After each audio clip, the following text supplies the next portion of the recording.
Buenas tardes a todos. Muchas gracias, Juan José, como siempre, por la presentación. Lo hacen trabajar mucho a Juan José conmigo. No, para nada, padre. Gracias. Pero bueno, muy contento. Bueno, nos encomendamos, nos ponemos en presencia de Dios para aprovechar al máximo en todos los niveles esta charla, esta catequesis, esta conferencia. Yo nunca sé bien qué título ponerle. ¿No? A nivel intelectual, porque como decía Juan José, la formación es importante, pero también a nivel afectivo, ¿no? Vamos a hablar de liturgia, y la liturgia siempre tiene que ver mucho con lo sensible, signos, gestos, palabras, así que también el corazón tiene que estar encendido y comprometido en la alabanza a Dios. En el nombre del Padre, y del Hijo, y del Espíritu Santo. Amén. Padre nuestro, que estás en el cielo, santificado sea tu nombre. Venga a nosotros tu reino. Hágase tu voluntad en la tierra como en el cielo. Danos hoy nuestro pan de cada día. Perdona nuestras ofensas, como también nosotros perdonamos a los que nos ofenden. No nos dejes caer en la tentación y líbranos del mal. Amén. Nuestra Señora de Fátima, ruega por nosotros.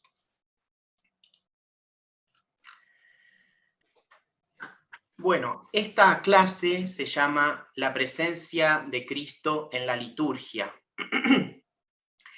Y es un título que yo propuse, pero que no es mío, sino que lo saco del texto del Concilio Vaticano II, en el que se habla de liturgia. La Sacrosanctum Concilium. Ese documento es muy citado porque justamente en el Concilio Vaticano II fue el primer documento en ser promulgado y va a ser citado en distintos documentos de la Iglesia, incluso en la última carta escrita por el Papa Francisco sobre liturgia, llamada Desiderio Desideravi.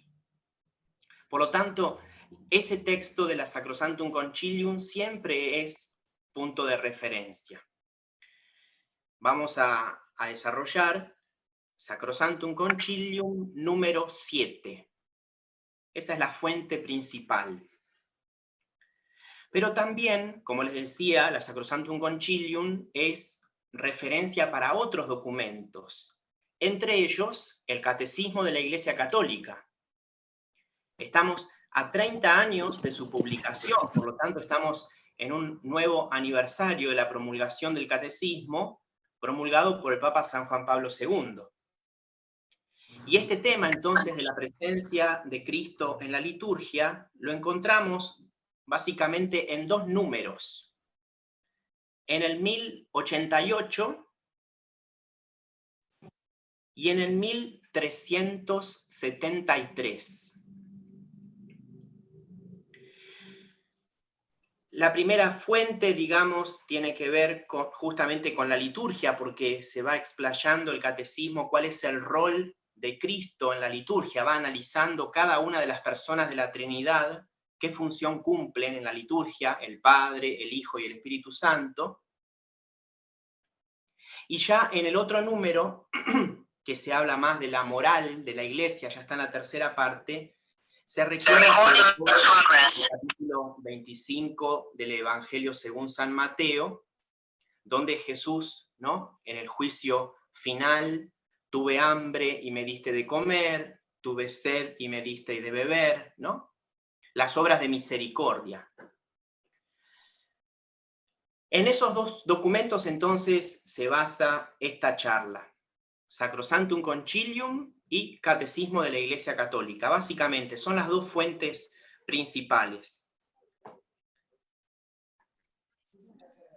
Cristo presente en la liturgia. Miren, les comento, hace un ratito terminé la adoración eucarística acá en la parroquia y durante más o menos media hora estuve solo con el Señor adelante.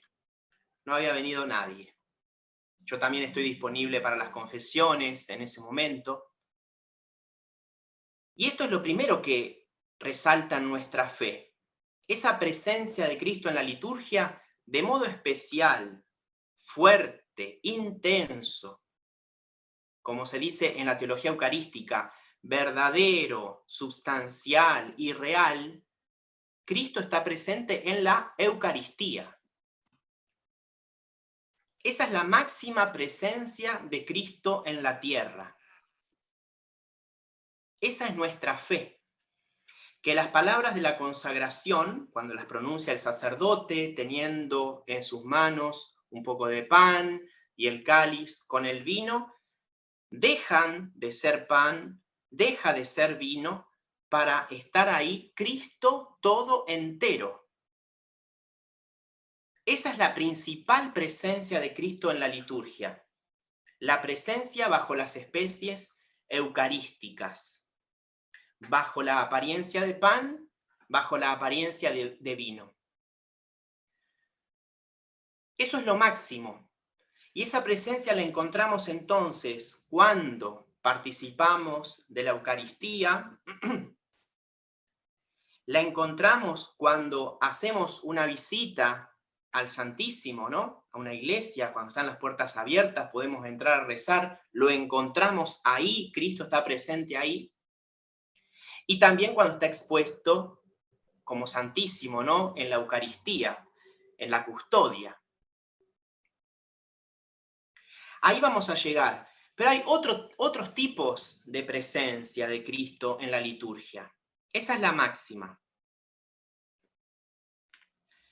Por eso, recordemos lo que él mismo les dijo a los apóstoles el día de la ascensión.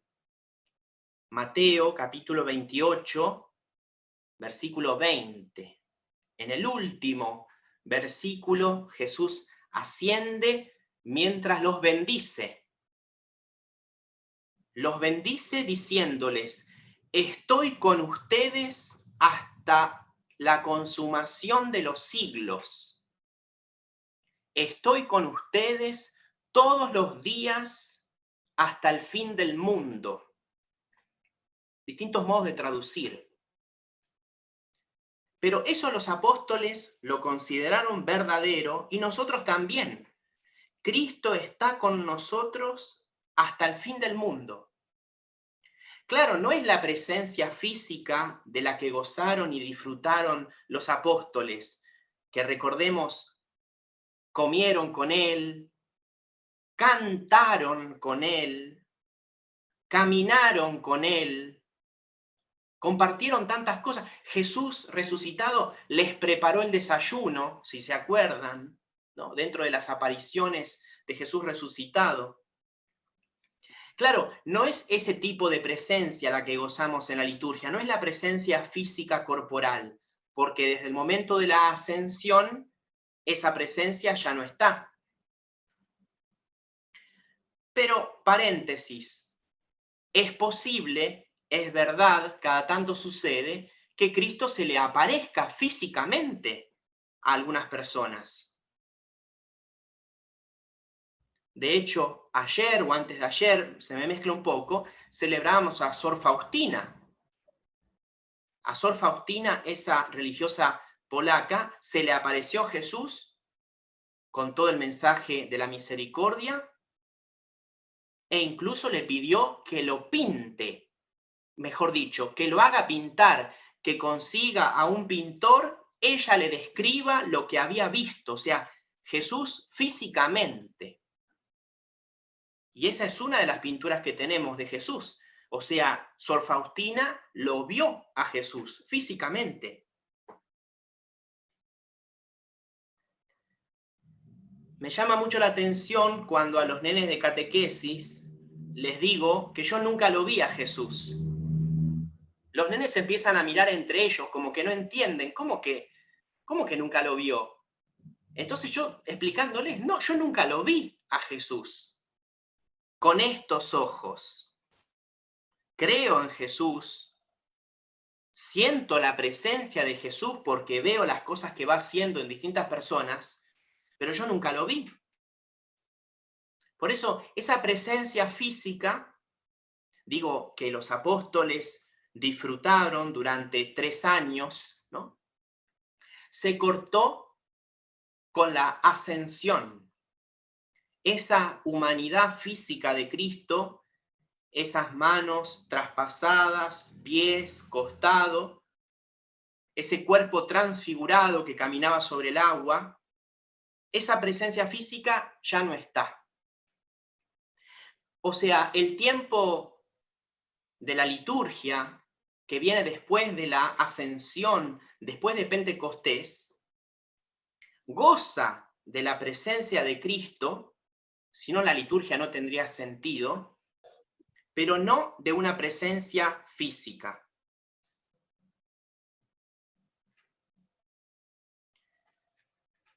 Voy a leer Sacrosanctum Concilium número 7, donde el concilio va describiendo los tipos de presencia de Cristo. Dice, para realizar una obra tan grande, Cristo está siempre presente a su iglesia, sobre todo en la acción litúrgica. Está presente en el sacrificio de la misa, sea en la persona del ministro, ofreciéndose ahora por ministerio de los sacerdotes, el mismo que entonces se ofreció en la cruz, sea sobre todo bajo las especies eucarísticas. La Sacrosanctum Concilium, entonces, en primer lugar, destaca la presencia de Cristo en la acción litúrgica. Mientras se hace o se dice algo, acuérdense que la liturgia está entretejida de gestos y palabras. La acción litúrgica está formada de gestos y palabras. O sea, mientras se realiza una acción litúrgica, Cristo está presente. En primer lugar, entonces, en el sacrificio de la misa. Y se destacan 2 tipos de presencia en la misa. En primer lugar, lo dijimos al principio, la presencia más fuerte es bajo las especies eucarísticas. Especies eucarísticas es otro modo de hablar para referirse al pan y al vino después de las palabras de la consagración.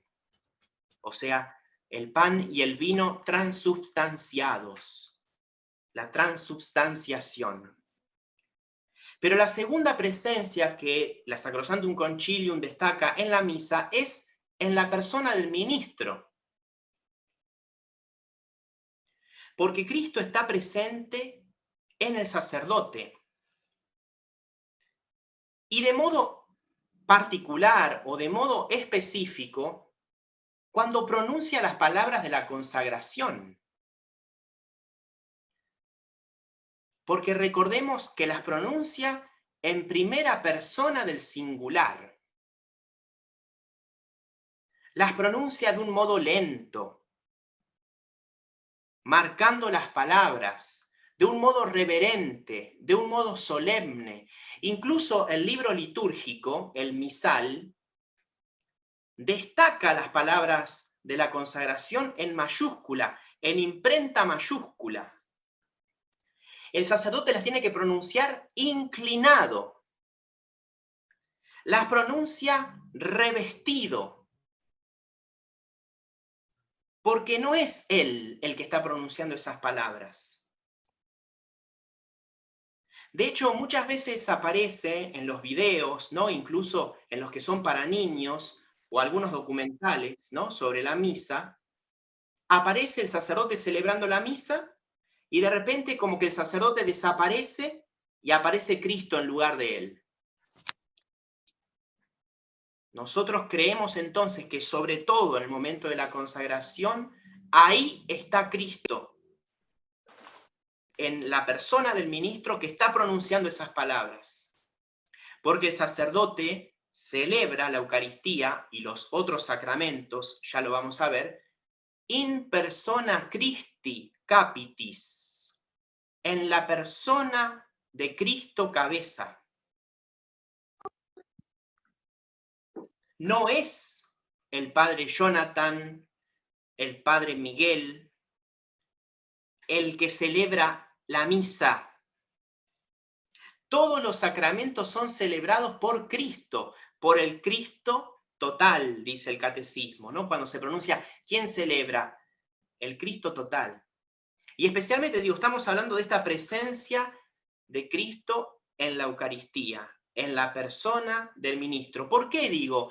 Porque hay otros momentos, por ejemplo, al inicio de la misa, donde el sacerdote pide perdón. El sacerdote y la asamblea, vueltos hacia el Señor, piden perdón. Por lo tanto, no es que en todo momento el sacerdote está representando a Cristo o está Cristo presente. ¿Ven? Porque digo, o el Padre Nuestro. El Padre Nuestro, el sacerdote y los fieles vueltos a Dios le dicen Padre Nuestro. Y Cristo mismo distinguió entre el Padre mío y el Padre de ustedes. Dios, el Dios mío y el Dios de ustedes. O sea, el sacerdote, cuando pronuncia las palabras de la consagración, ahí está escondido Cristo. Pero cuando está pidiendo perdón, no es Cristo el que pide perdón. Cristo no tiene que pedir perdón, ¿se entiende?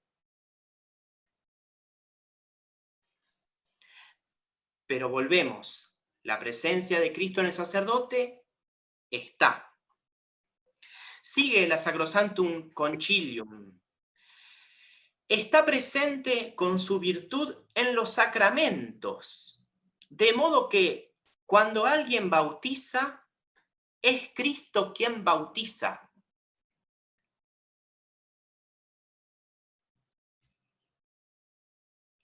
Y acá hay un comentario que hace San Agustín.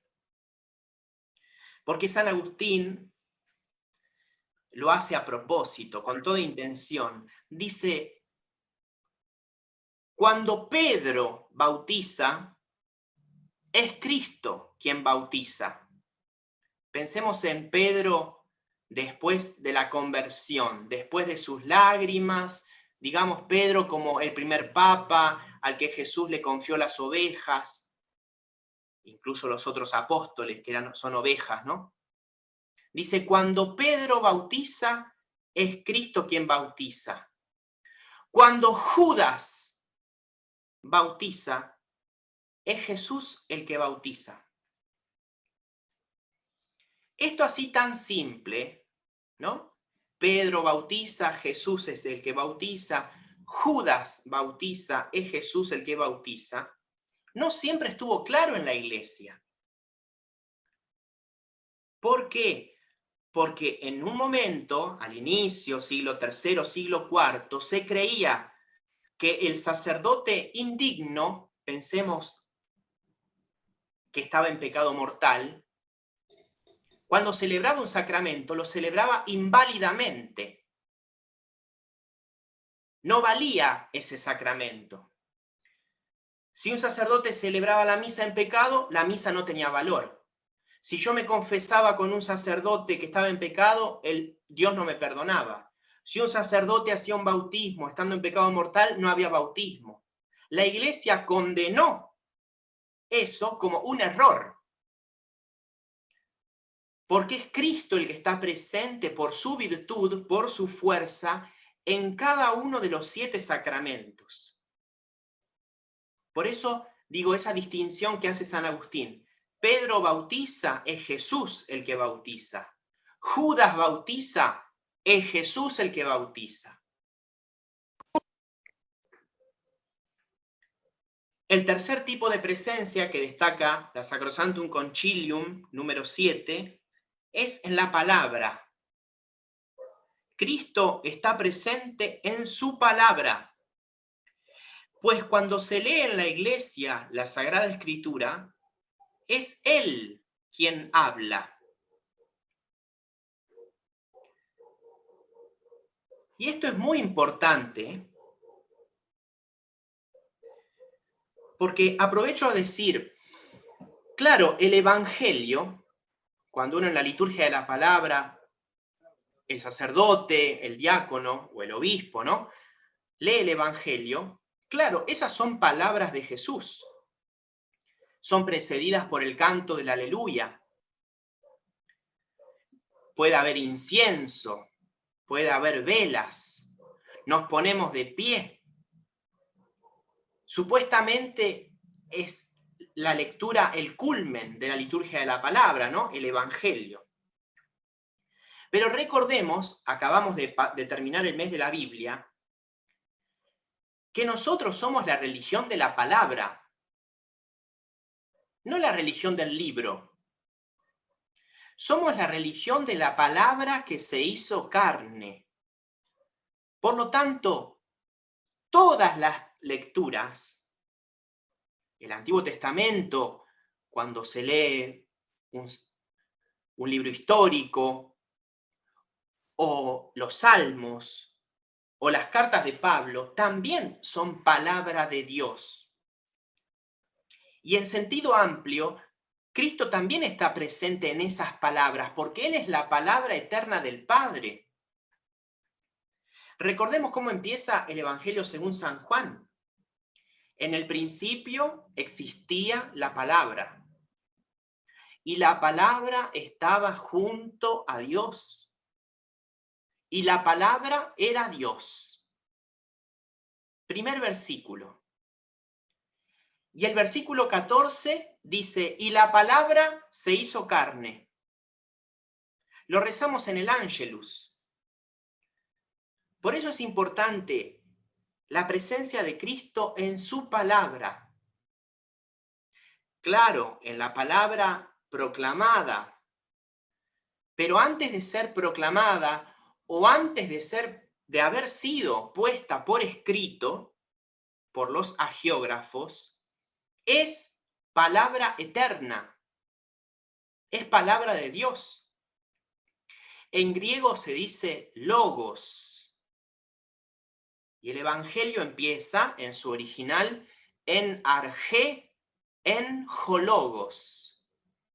En el principio existía la palabra. Y ya sabemos que hay otro libro de la Biblia que empieza así, en el principio, y es el libro del Génesis. Justamente, Génesis significa origen. La diferencia es que el libro del Génesis habla del origen y del inicio en el tiempo. El tiempo empezó con la creación. En cambio, el apóstol San Juan está hablando del principio, no del principio temporal, sino el principio eterno, en argé. Eso está más allá del tiempo, es Dios. Por eso, en el principio existía la palabra, y la palabra estaba junto a Dios. Ahí tenemos que entender Dios Padre. Y la palabra era Dios. Hay parroquias que cuentan con el libro litúrgico llamado Evangeliario. Y si alguna vez pudieron ver alguna misa de que se celebra en la Basílica de San Pedro, en el Vaticano, después de leer el Evangelio, el diácono lleva el Evangeliario y lo pone atrás del niño Jesús, de la imagen del niño Jesús, que suele estar adelante del altar. Esa imagen del niño que, terminada la misa, el Papa agarra y la lleva al pesebre. Pero cuando uno ve la imagen del Evangeliario y el niño adelante, entiende el gesto que la palabra se hizo carne. Repito, somos la religión de la palabra. Veneramos los libros. La Biblia la tratamos con respeto. El Evangeliario o el leccionario durante la liturgia lo besamos. Lo llevamos en procesión. Procuramos que esté limpio. Sí, pero no somos la religión del libro. Somos la religión de la palabra.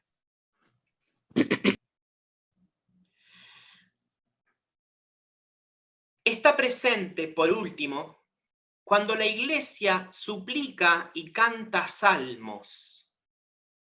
Él mismo que prometió, donde están 2 o 3 congregados en mi nombre, allí estoy yo en medio de ellos. Este pasaje, esta última oración hace referencia a la liturgia de las horas. La liturgia de las horas es el último tipo de presencia que la Sacrosanctum Concilium destaca. Dice, cuando la iglesia suplica y canta salmos. La liturgia de las horas básicamente está constituida por salmos. La liturgia de las horas es un libro litúrgico, pero es la oración por la cual la iglesia santifica el tiempo. Los sacerdotes, los religiosos, ¿no? Hicimos incluso una promesa de celebrar la liturgia de las horas todos los días para santificar el tiempo. Por eso rezamos a la mañana las laudes, a la media mañana la hora tercia, a mediodía la hora sexta, media tarde la hora nona, a la tarde las vísperas y finalmente, para concluir, las completas. También el oficio de lectura, que se puede hacer en cualquier momento del día.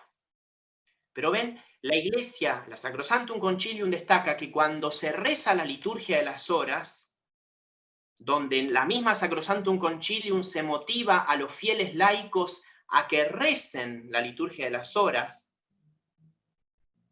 en esto yo voy a hacer un poco de lío, tienen que pincharlos a sus párrocos para que se pueda celebrar la liturgia de las horas en la parroquia. Sábado a la tarde o domingo a la tarde, las vísperas. Porque es otro tipo de presencia de Cristo, cuando la iglesia suplica y canta salmos. Y acá se destaca el Evangelio donde dice Jesús, donde hay 2 o 3 reunidos en mi nombre, yo estoy en medio de ellos. Pero aunque la liturgia de las horas la recemos solos, como me pasó hoy a mí, Cristo está presente. Y muchas veces yo uso incluso un CD o la aplicación en el teléfono y canto con el CD o con la aplicación, canto con otras personas, porque la liturgia de las horas, hacer oración de la iglesia, yo sé que en México están 2 horas menos, ¿no? Seguramente allá los sacerdotes todavía no rezaron vísperas, pero van a rezar lo mismo que recé yo hace media hora. Porque es la iglesia la que me da esta oración, la iglesia la que me da esos salmos, esos himnos, esas peticiones. Como la Sacrosanctum Concilium número 7 va destacando entonces distintos tipos de presencia en la liturgia. Repetimos, en la liturgia de la misa, en primer lugar, bajo las especies eucarísticas de pan y vino, y en la persona del ministro. También con su virtud en los otros 6 sacramentos: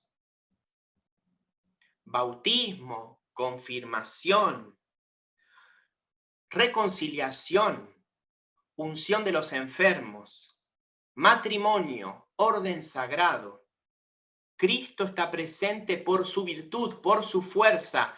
Es Cristo el que bautiza, es Cristo el que confirma, el Cristo es el que unge. Cristo el que alimenta, Cristo el que sana, Cristo el que perdona.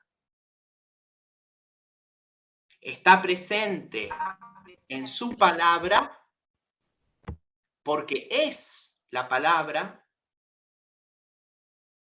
En el Evangelio escuchamos a Jesús mismo hablar, pero también está presente en las otras lecturas, porque antes de ser palabra escrita es palabra eterna.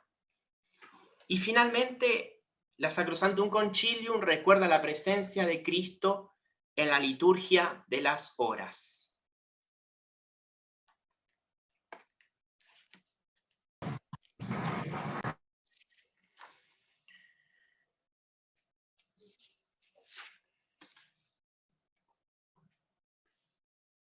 Vamos a ver un poquito el catecismo de la Iglesia Católica. Yo les decía que en el catecismo, en el número 1088, se cita la Sacrosanctum Concilium número 7. Por eso voy a leer sin explicar mucho, pero importante. En la segunda parte del catecismo, dedicada a la liturgia, el catecismo está formado por 4 partes. La segunda parte es liturgia, o sea, la fe celebrada. En esta parte, cuando se habla del rol del Padre, del Hijo y del Espíritu Santo, se dice en el número 1088, Cristo está siempre presente en su iglesia, principalmente en los actos litúrgicos. Fíjense la diferencia. Sacrosanctum Concilium que leí decía en la acción litúrgica. Acá se dice actos litúrgicos. Está bien igual. Recordemos que tanto la Sacrosanctum Concilium como el Catecismo, sus originales son en latín. Por lo tanto, yo estoy leyendo una traducción. Cristo está principalmente presente en los actos litúrgicos. Está presente en el sacrificio de la misa, no solo en la persona del ministro, ofreciéndose ahora por ministerio de los sacerdotes, el mismo que entonces se ofreció en la cruz, sino también, sobre todo, bajo las especies eucarísticas. Está presente con su virtud en los sacramentos, de modo que cuando alguien bautiza, es Cristo quien bautiza. Está presente en su palabra, pues es Él mismo el que habla cuando se lee en la iglesia la Sagrada Escritura. Está presente finalmente cuando la iglesia suplica y canta salmos, Él mismo que prometió. Donde están 2 o 3 congregados en mi nombre, allí estoy yo en medio de ellos. Casi literalmente se cita la Sacrosanctum Concilium. ¿Pero por qué es importante esto? Porque cuando 2 o 3 de nosotros se juntan en una plaza a rezar el rosario, también está Cristo presente. Por eso el catecismo, siguiendo la Sacrosanctum Concilium, habla de la presencia en la acción litúrgica.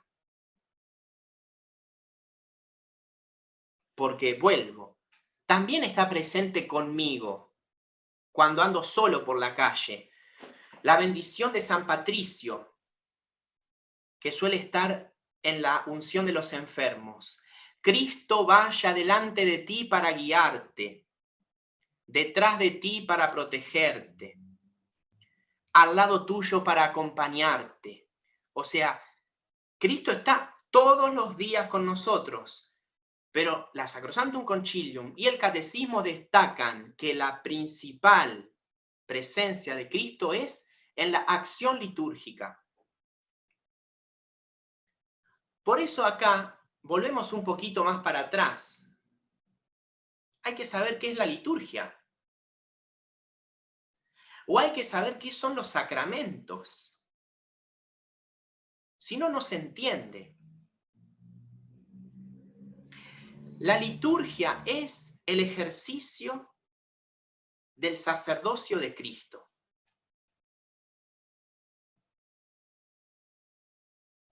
Los sacramentos son la prolongación de la humanidad de Cristo.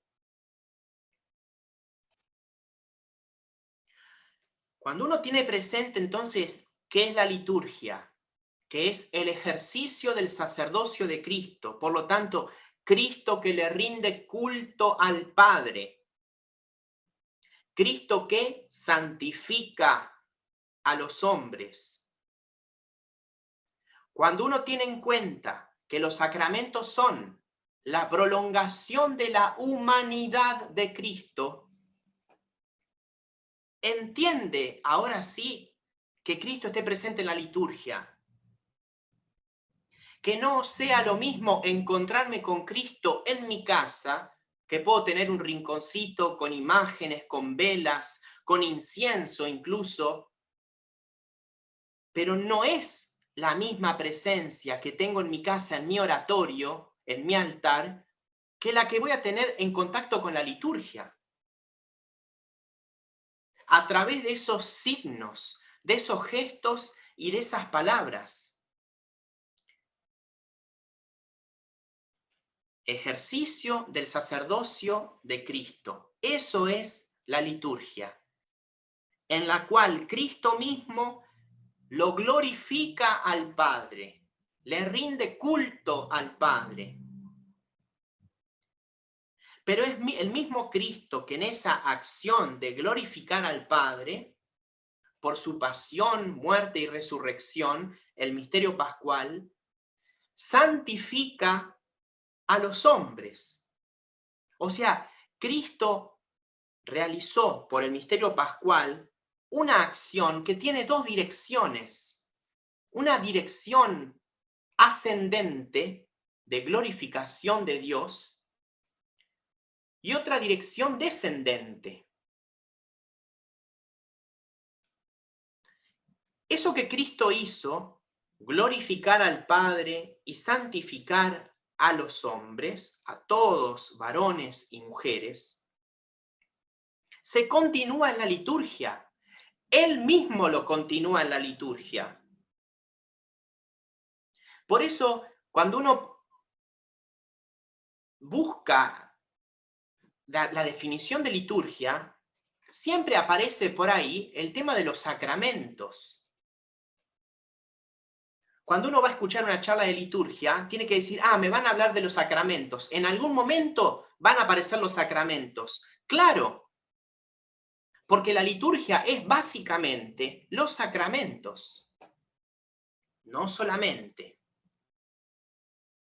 Y por eso digo recordar qué son los sacramentos. Una definición clásica, signos sensibles y eficaces de la gracia de Dios. Pero yo les di otra definición. Los sacramentos son la prolongación de la humanidad de Cristo. Esa humanidad que veíamos les fue quitada a los apóstoles, ¿no? Por la ascensión, los apóstoles se quedan mirando al cielo. Esa humanidad de Cristo que ahora está, como decimos en el credo, sentado a la derecha del Padre, esa humanidad de Cristo está prolongada de modo sacramental en los sacramentos. Esa humanidad de Cristo que era tangible,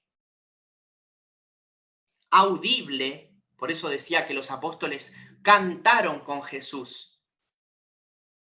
En la última cena, antes de ir al huerto de los olivos, se dice que cantaron los salmos. Los apóstoles cantaban con Jesús. Esa humanidad entonces de Cristo es prolongada, esa humanidad sensible es prolongada por lo sensible que tienen los sacramentos. Porque los sacramentos se ven, se escuchan, se tocan, se huelen.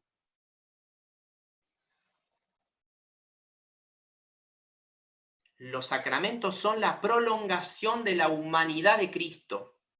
Por lo tanto, ¿dónde está Cristo que me sana en la unción de los enfermos?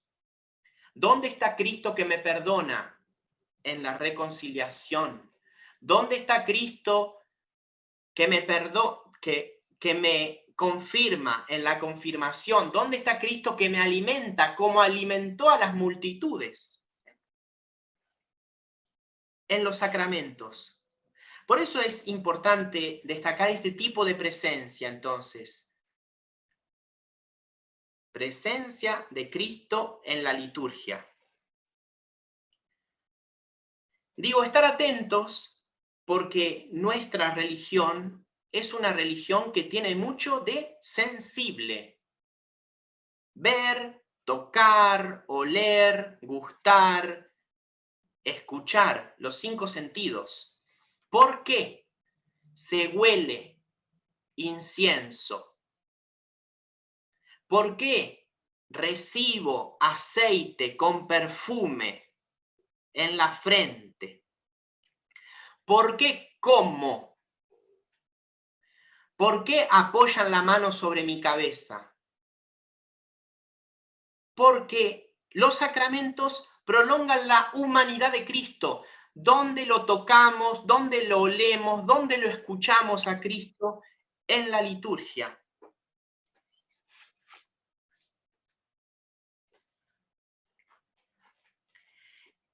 El catecismo dice que los sacramentos son como fuerzas que brotan del cuerpo de Cristo. ¿Se acuerdan cuando una mujer con mucha fe lo tocó a Jesús y quedó sana? Un montón de gente lo rodeaba a Jesús. En ese momento Jesús iba todo apretujeado, o sea, lo llevaban, la masa lo llevaba. Y Jesús en un momento le dice a los apóstoles, ¿quién me tocó? Y los apóstoles se habrán mirado entre sí, el texto no lo dice, pero le dicen a Jesús, pero si estás viendo que todo el mundo te toca, ¿por qué preguntas quién te tocó? O sea, te están apretando por todos lados, todos te están tocando. Y Jesús dice, no, yo sentí una fuerza que salió de mí. Esa mujer que lo tocó de un modo distinto. Lo tocó con fe. Por eso cuando vamos a la liturgia, tenemos que ir con esas ganas de ser tocados por Él. La liturgia no es algo meramente intelectual. No es que yo recibo un mensaje y menos por teléfono, ¿no?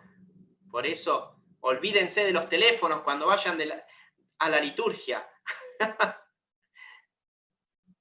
¿Ven? No es algo intelectual.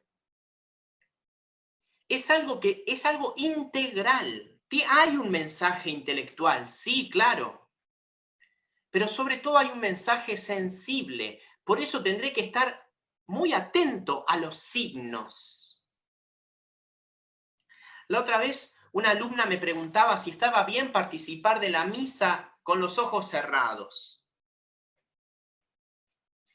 Y yo le contesté, le digo, mirá, en algún momento de la misa, si te sirve, si te ayuda, sí. Pero en realidad a la liturgia hay que ir con los 5 sentidos bien abiertos.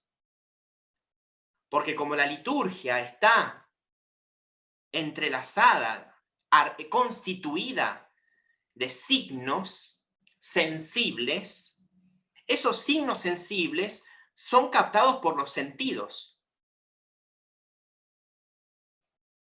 Me dicen, no, lo que pasa es que a mí me distrae la persona que se sienta ahí adelante. Y les digo, bueno, pero entonces fíjate de cambiarte de lugar. O sea, yo quería mostrarle que si cierra los ojos, se va a perder de algo. Porque hay cosas que en la liturgia las vemos.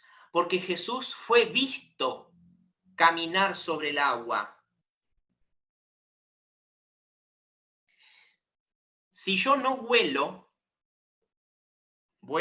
se participa también con la nariz de la liturgia. Si yo no huelo, en el momento, por ejemplo, que se usa incienso, mi sentido del olfato no está participando de la liturgia. Y los apóstoles olieron ese pescado asado al octavo día.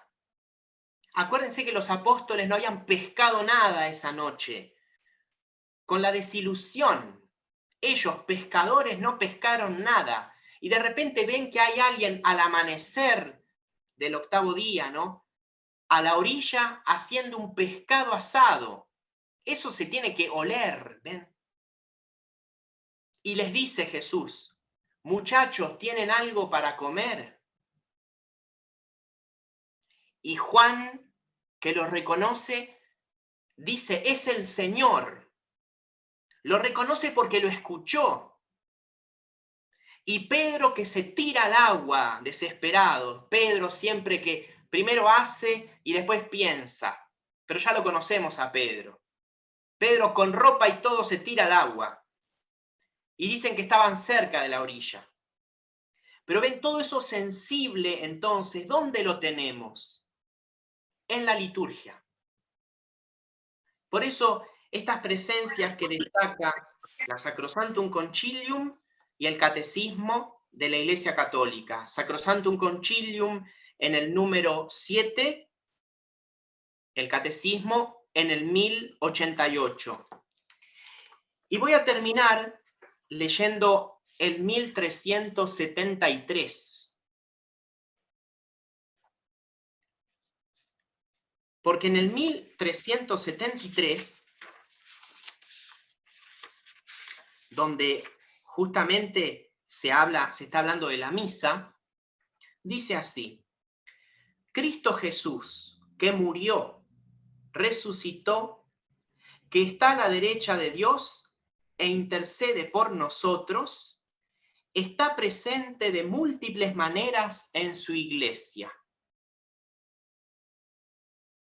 La primera parte, Cristo Jesús que murió, resucitó, que está a la derecha de Dios, la ascensión e intercede por nosotros, es una cita de la carta a los Romanos de San Pablo, capítulo 8, versículo 34. Ese Cristo Jesús que está sentado a la derecha del Padre e intercede por nosotros, está presente en su iglesia de múltiples maneras. En su palabra, en la oración de su iglesia, allí donde 2 o 3 están reunidos en mi nombre, en los pobres, en los enfermos, los presos, en los sacramentos de los que Él es el autor, en el sacrificio de la misa y en la persona del ministro.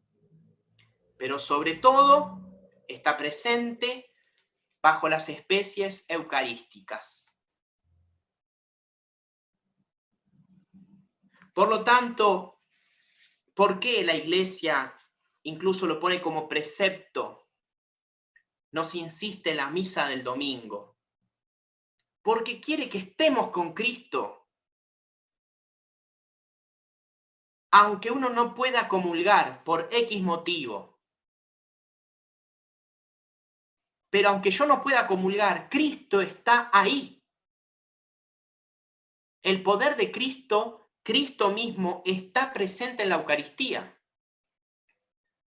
Por eso la misa tiene un valor en sí mismo, aunque yo no pueda comulgar. A veces algunas personas equivocadas, ¿no? Porque no pueden comulgar, porque, no sé, porque ese día no cumplieron el ayuno, o porque se sienten que están en pecado y todavía no se pudieron confesar. Dice, no, ¿para qué voy a ir a misa si no puedo comulgar? Aunque yo no pueda comulgar, Cristo está presente en la Eucaristía. El catecismo entonces lo remarca, la Sacrosanctum Concilium también. Pero vieron que en este último punto también se destaca la presencia de Jesús en el que tiene hambre, en el que tiene sed, en el que está preso, en el que está de paso. Distintos tipos de presencia, pero sobre todo La presencia máxima es en la Eucaristía y en la liturgia. Persona del ministro, en su palabra, en los sacramentos y en la liturgia de las horas. Muchísimas gracias por la atención.